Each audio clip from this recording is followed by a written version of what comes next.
Welcome to the MattyRocks experience and on the road with MattyRocks on location in NAMM 2015 in Anaheim, California, day number 3.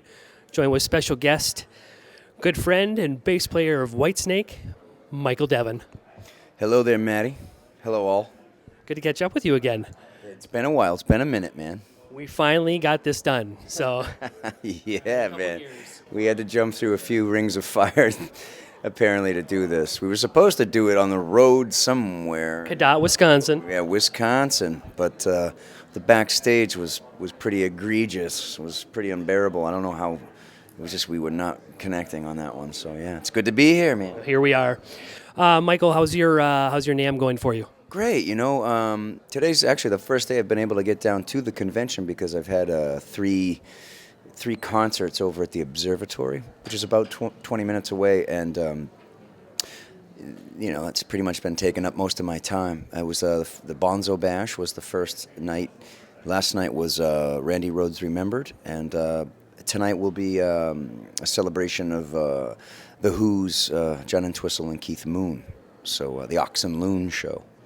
So yeah, that's been my NAMM weekend. Today I had a signing over at EBS, the pedal company, and that was cool. But yeah, it's good to be here. It's good to see people. You know, you come here and you see all your friends, everybody you haven't seen for a year. You know, yeah. Michael, if you would, take us back to 2014 and give us some of the highlights that took place with you before we closed out the year. Of this year, 2014. Oh wow. Well, we did. Gosh. I did a lot in 2014, now that I think about it. I've been working on solo material, which will be coming out soon in the spring, just a little EP. And did some dates, did some stuff with Doug Aldrich, Brian Tishy, did some steamroller dates, which is always fun, you know, it's always a blast. And then Whitesnake reconvened to work on the new album. Record and do other things that you know, is required to promote a new album, videos, photo shoots, that whole thing. So we all got together. We have a new band member this year, so that's been a big change for us. You know, Doug's my bro, you know, and you know, it's always sad to say goodbye, you know what I mean? But you know, we're still friends. We still talk all the time. I haven't yet experienced the road without some of my brothers, but it'll be cool. Joel's a great guy. Joel Hoekstra, he's a new guitar player, and he's really great and fun guy. You know, we got to hang out while we were making the record and the videos and the press photos and stuff like that. So, and I actually just saw him last night. He played in the Randy Rhoads Remembered show. So, I don't know. I have really good vibes about this year with Whitesnake. Deal. Very productive. Michael, if you would, take us back to the early years of your life in New England and give us some insight to how music and bass playing came into your life. Oh, man. Well, I'll tell you, where I come from, there's not a whole hell of a lot to do outside of play football or get in trouble.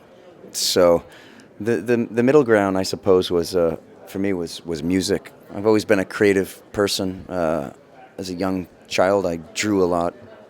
I've always kind of had an imagination that needed to be expressed. So I found it in rock and roll at some point around 11, I suppose. It was about that age, and I started getting into the guitar around maybe 12 or 13, somewhere in there. I got my hands on a bass, and I don't know why the bass. It just something about it just spoke to me, and you know, I've been kind of exploring it ever since. But, you know, in Massachusetts, I mean, it's pretty much the radio there is hard rock. You know, that's what we're all kind of born and bred on. There's not really, it's not very eclectic. You know, it's still that way. So I heard a lot of hard rock growing up, and you know, went to a lot of concerts, and you know, it was the woods, man. We grew up in the sticks. We grew up kind of in the woods. So it was keg parties in the woods and bonfires and you know, radios, you know what I mean? So it's never died for me, you know what I mean? I still feel like that same kid, you know? I always will. I'll always have that connection to it, that youthful kind of exuberance when it comes to rock music, because it's awesome. Who were some of the musical influences early on in your life who have helped shape and make you the great bass player that you are today? Oh wow! Well, I would say John Paul Jones was, probably the top of that list, and Geezer Butler from Black Sabbath, and John Entwistle from The Who, Geddy Lee from Rush, Steve Harris of Iron Maiden. I liked Chris Squire of Yes.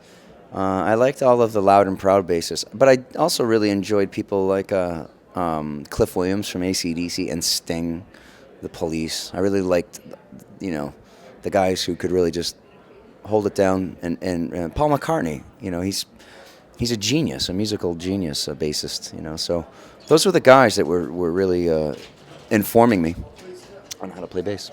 What musical projects early on in your life were you a part of that would help prepare you for where you are today as a musician? Oh, early on. Well, basically the thing to do in Massachusetts was to basically just kind of join a band and go play some backyards. You know what I mean? It was like all about backyard parties. So we did a lot of that. Dean Del Rey right here, ladies and gentlemen. Yeah. Yes, my good friend Dean Del Rey here. We did a lot of backyard parties, and that's where I sort of learned how to play. See you in a minute, brother. Because there weren't many venues that would. I think there was only one in town that would allow underage kids to kind of go play. So I did a lot of that, man. Snuck into a lot of places. Said I was older than I was, but I wasn't. Joined a band. I was 14, and they were like 28. Like 30. They were older cats.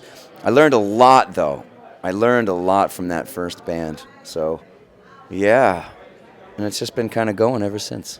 The journey to Whitesnake. How did it come to be for you? Oh, the journey to Whitesnake. It came through my good friend Brian Tishy, as lots of musical opportunities have come, because he's my good luck charm. I'd like to say the same about me to him, but we were playing in George Lynch's band at the time, in the Lynch Mob with Oni and Oni Logan, and I had recently procured the bass position of Jason Bonham's Led Zeppelin Experience. So we were out with George, and I was working on making sure my Zeppelin chops were up to snuff. And while all that was going on, Brian got the call to go play in Whitesnake, and I didn't really think anything of it, but until he said that David wanted me to compile a video, some video footage, so he could watch me play live. And I still didn't think anything of it. I was like, but I did send it off, and long story short, I went up and met the man in Tahoe on a gig day. Lynch Mob were playing in Reno. So I went up there and we met, and we had a great talk, great time. He was a lovely man. He is a lovely man, and I love the guy. I really do. I think he's a funny guy, and he's fun, and he's a hard-working man, and he knows his shit. He knows his music. So I dig that about David. He reaches for the stars all the time. And we just kind of hit it off, and here we are. What, 5 years later? Yeah. So when that press release, August 10th, 2010, broke, it was about to get real, wasn't it? It was a real deal. Yeah, it was the real deal, yeah. I remember being in Seattle on a day off, and I was with the Lynch Mob, and I was walking to the mall to meet Tishy for some lunch or something, and he called me. David called me. Hello, Michael. And I said, hey. And he said, how would you like to be in Whitesnake? And I went, holy shit. I'm like, are you serious, man? Yes, yeah, you bet. So it was a pretty cool day, because that day I had 3 jobs. I was in Lynch Mob, and I was gonna go off and do Jason Bonham's Led Zeppelin Experience, and then after that I'd go off to make the record with David and the boys in Whitesnake. It was a very happy day. Right on. You follow many great bass players who have been in the band before, like Marco Mendoza and Uriah Duffy. How did that make you feel to follow along in their footsteps? And let's not forget Neil Murray. Neil's a great bassist, man. Great, man. Those are big shoes, you know what I'm saying? Those are really big shoes to fill. Marco's awesome, you know, man. He's just a badass bass player. And so is Uriah, you know. Versatile, man. Uriah's great, dude. He fucking accompanies himself all day long, you know. Great guys, you know. I cannot do what they do on bass. What I do is something a little different, but yeah. But You all have your own individual twist, so that's what's... absolutely. Yeah, absolutely, man. What is one thing that David Coverdale has taught or influenced you along the way? To not be so shy, you know, to stand tall, stand proud, you know, show your goods, you know what I mean? If you can do it, then do it, and be proud that you can do it, and don't listen to people, don't listen to the naysayers, you know what I mean?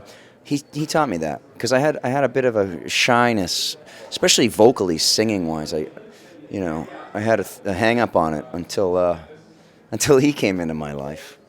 And then when he came into my life, he changed me. He kind of like flipped the switch inside of me. He really did. He said, "Hey, you can sing. Go sing," you know. Yeah. I'll always love him for that and appreciate him for that. So you're part of the first release that you've been a part of, Forevermore. How proud of that project were you when it finally released? Oh, I was extremely proud of it, you know. Just the fact that I got to be on the album and, you know, of original material from such a stellar, sterling band as Whitesnake, you know. And I got to be on it with, you know, my best bud, you know. Me and Brian have been playing together for years, and it's cool. You know, it's cool that that's sort of a moment in time for the both of us. It's personal to me, you know. And then my relationship with Doug, how that blossomed over the years. It's a great album. I'll always be fond of that time. Out of the Whitesnake catalog, what is the favorite song that you love to play live? You mean out of the entire? Out of the entire catalog. Oh, wow. That's a good question. I mean, I would say I love Fool for Your Lovin'. I love the bass line on that. And I love Ain't No Love in the Heart of the City. I like the bass line on that too. Those are probably my top two. Yeah, I'd say those. I like Forevermore too. It's a good song. It's a good heavy tune. Yeah. When you're not doing Whitesnake or all these other projects that you're involved with, what could we find you listening to or delving into, music-wise? Oh, wow. Still the bluegrass? Not so much the bluegrass, but I listen to a lot of I would say soul and blues and soul.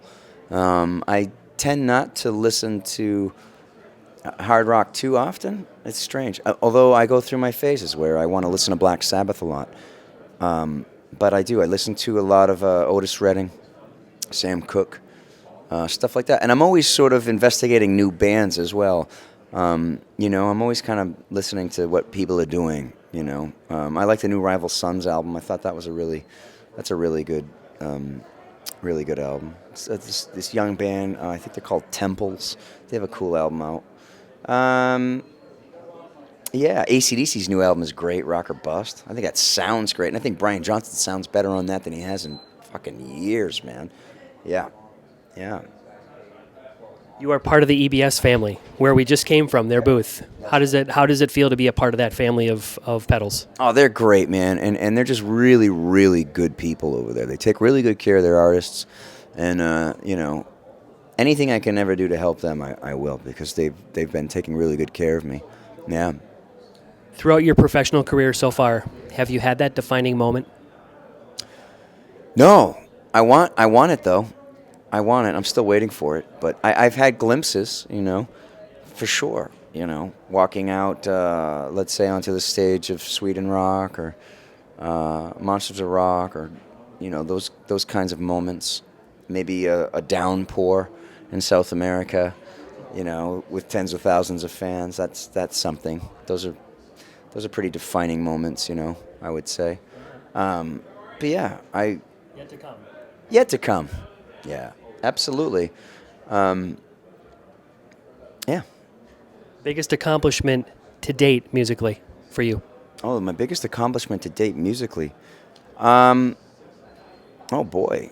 Well, I would say so far it's probably been trying to get the solo material together to get that out in the world. And I suppose when I do get out in the world, that would be the answer to that question: is getting some solo material out into the world. Yeah.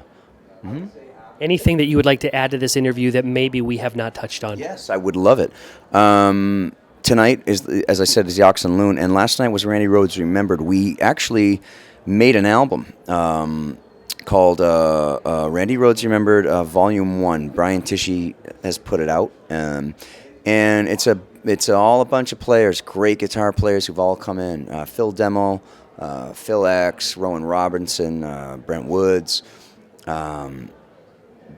Mike Orlando, Mitch Perry. The list goes on and on and on. I'm sure I'm forgetting a bunch. Sebastian Bach sang on it. I sang on it. I played bass on it as well. Rudy Sarzo played bass on it. Phil Suzanne played bass on it. Brian Tishy played drums on it. Jeff Scott Soto sang on it as well. There are other cats who sang on it too. I'm sorry I'm blanking. Chaz West sang on it. And it's a great record, and if you can go out there and find it and get it, buy it. It's a tribute to Randy Rhoads, and it sounds really great. So that's out there. And Whitesnake's got a new album coming out this year, 2015. It's going to be an exceptional record.